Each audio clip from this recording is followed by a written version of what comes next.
Champions League returns for Manchester United after what was a poor Champions League campaign for Manchester United last season.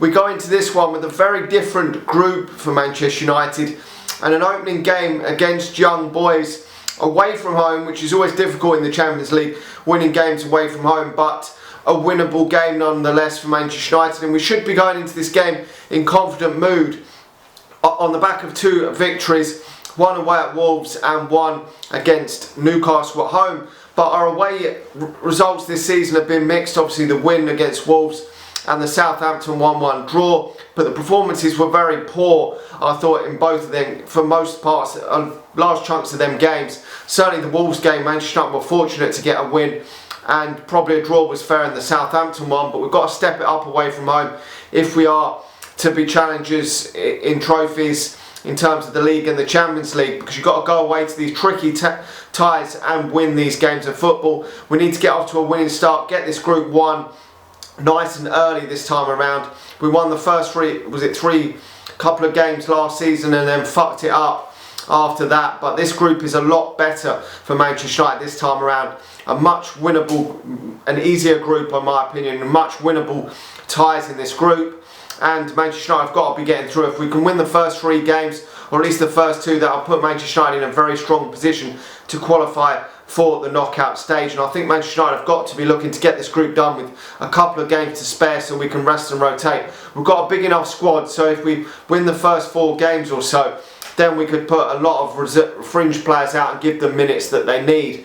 But at first, I think Manchester United should go out there, get this job done away in Switzerland, artificial pitch, which is going to be, I think it's going to be difficult. Last time out we won with a late Marouane Fellaini goal in this fixture last time we played them, and at home we beat them 3-0 with a couple of goals from Pogba and a deflected goal from Anthony Martial. So we've played them before, we've played in Switzerland a few times and we've had some tricky, shitty results in Switzerland. Not the easiest place to go. Away from home in the Champions League isn't always easy to go away from home and do. These are going to be massive underdogs. Some of their players are coming out and saying they're not going to park the bus and they're going to go out and try and attack Manchester United.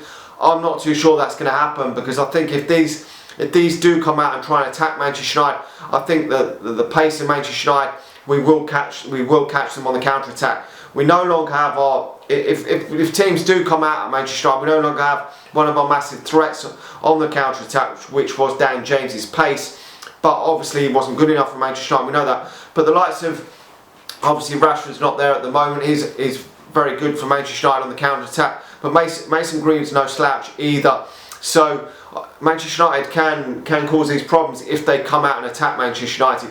But we saw against Newcastle, and when teams do sit back and sit deep, like I expect Young Boys to do for large parts of this game, and frustrate Manchester United, if Manchester United are playing a high line, then they could really catch Manchester United on the counter attack and cause Manchester United problems. And we saw Manchester United really fuck up against Istanbul last season, when a ball hoofed up to Demba Ba and he was clean through and there was no one there to catch him. That sort of thing can happen in these types of games for Manchester United if we do play a high line, if pretty much everyone's camped in their half and Manchester United have the lion's share of possession. So we've got to be cautious in this game. I think an early goal in this game would really put Manchester United in good stead to go out and beat these comfortably. I really do, because these are at home, so if they do go a goal behind, they've got to come out and try and get back into this tie, because they're going to need all the points they can get at home in order to try and get that second position in the group,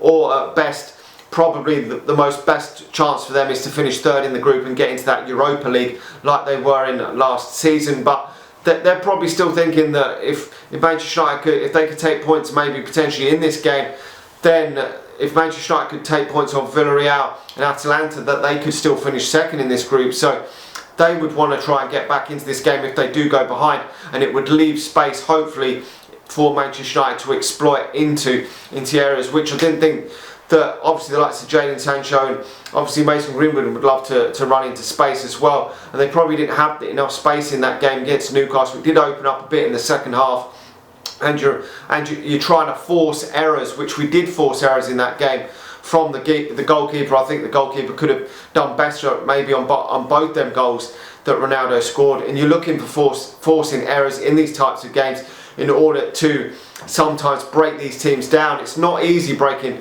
teams down. Eventually you usually do break them down, but it can work, which is sometimes why teams do like to play this type of football. But we've seen that the Newcastle played more of a defensive style, put 5 at the back against us and lost 4-1. We've seen Leeds play a more expansive style of football and lose 5-1. So sometimes if you defend deep for long periods of game, eventually the opposition is going to break you down. In that case, Manchester United, with the quality that we have. So sometimes it is better to maybe at some point have a go and be a bit more expansive in the second half, and that could be a thing that they could grow in confidence if Manchester United can't break them down in the first half. A lot of teams do that at times, and probably that was key that Manchester United got that goal against Newcastle at the end of the first half. Although they did equalise, it probably built a bit of confidence up in that, because if you get into the 60 minute mark, 65 minutes, then the opposition grow in confidence, they build that momentum, they do sometimes have a bit of a go, and Manchester United might drop their heads a bit. But we've got to go from the off. I'm hoping a quick start for Manchester United, having the lion's share of possession, getting that early goal, really building on that, and we can put these away 2 or 3-0. I'm hopeful and confident that Manchester United can do that. They did win 4-0 at the weekend.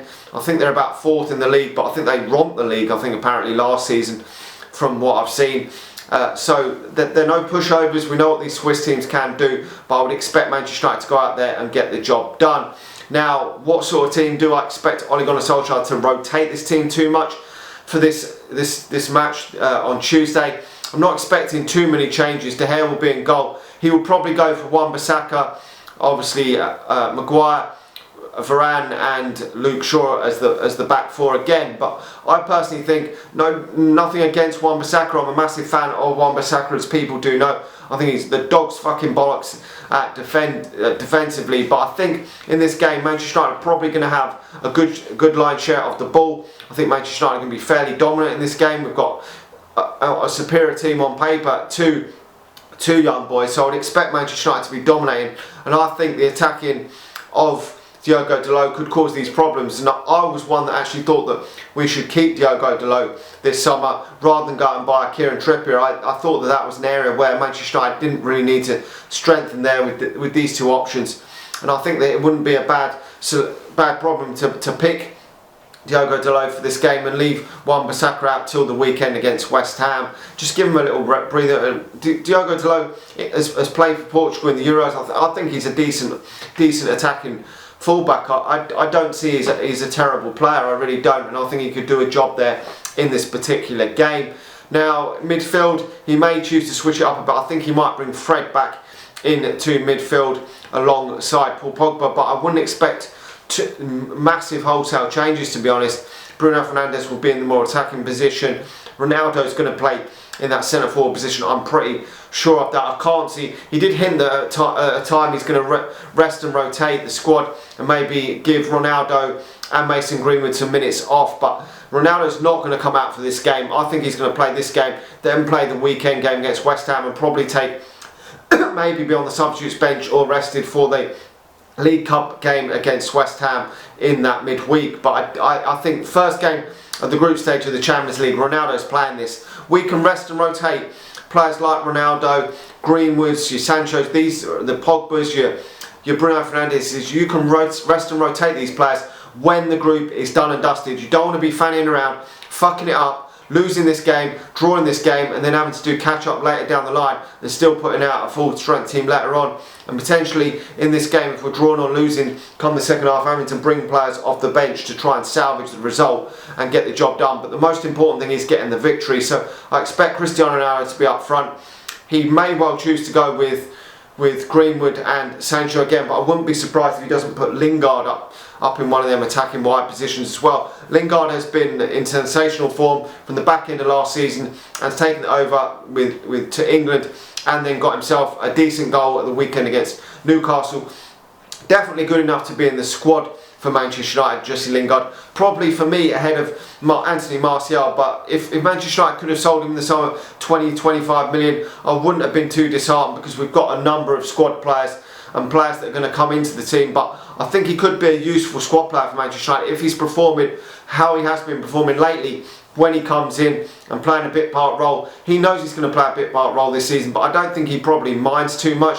He would certainly want to play every week, but if he can play 15, maybe 20 starts throughout the whole season out of 60 odd games, Jesse Lingard in the cup competitions and whatnot, he would be probably happy with that if Manchester United win a couple of trophies. He's a Manchester lad, loves Manchester United through and through, and if he could get his hands on a Premier League or a Champions League medal in the next 12 months, he would be absolutely delighted with that, even if he plays a bit part role in the team. So I wouldn't be surprised if he didn't come in for Greenwood or Sancho. Sancho hasn't been at his best yet, so maybe he would be the one to come out rather than Mason Greenwood, because Mason Greenwood's been in good form. Wasn't great against Newcastle, I didn't think, but in the other games he scored goals, so he's a real threat there. But I wouldn't expect too many wholesale changes. I mean, he could take out Sancho and Greenwood and bring in Lingard and Martial for this game, but I wouldn't go too different to what we're going for, because we've got that game in midweek next week against West Ham where probably a lot more changes will happen in that game. The likes of Donny van der Beek will probably get a game, Lindelof,